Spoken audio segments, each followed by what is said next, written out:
నిన్న cabinet meeting జరిగిన తర్వాత యాదవ్ భవన్ కోసం ఒక 50 సెంట్ల స్థలాన్ని విశాఖపట్నంలో కేటాయించినటువంటి సీఎం గారికి, లోకేష్ గారికి, పవన్ కళ్యాణ్ గారికి,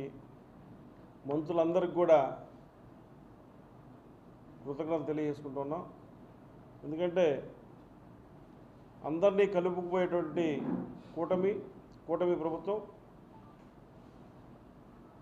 అడిగిన వెంటనే క్యాబినెట్లో అప్రూవల్ చేసి 50 సెంట్ల స్థలం, అంటే సుమారుగా మేము ఎంక్వైరీ చేస్తే 50 సెంట్ల స్థలమే 6-7 కోట్ల రూపాయలకు సంబంధించినటువంటి ఉన్నట్టుగా తెలిసింది మాకు.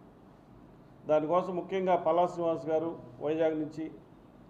అట్లానే జనసేన పార్టీ ఎమ్మెల్యే వంశీకృష్ణ శ్రీనివాస్ యాదవ్ గారు వారు ఎక్కువగా ఫాలోఅప్ చేసి ఇటు పవన్ కళ్యాణ్ గారిని అటు సీఎం గారిని కలిసి ఆ యొక్క స్థలాన్ని యాదవ్ భవన్ కేటాయించే విధంగా కృషి చేసినందుకు పార్థసారథి గారికి, మిగతా యాదవ్ సంఘంలో ఉన్నటువంటి యాదవ కులస్తులుగా ఉన్నటువంటి ఎమ్మెల్యేలందరికీ, మంత్రులకి ముందుగా కృతజ్ఞతలు తెలియజేసుకుంటూ, అట్లానే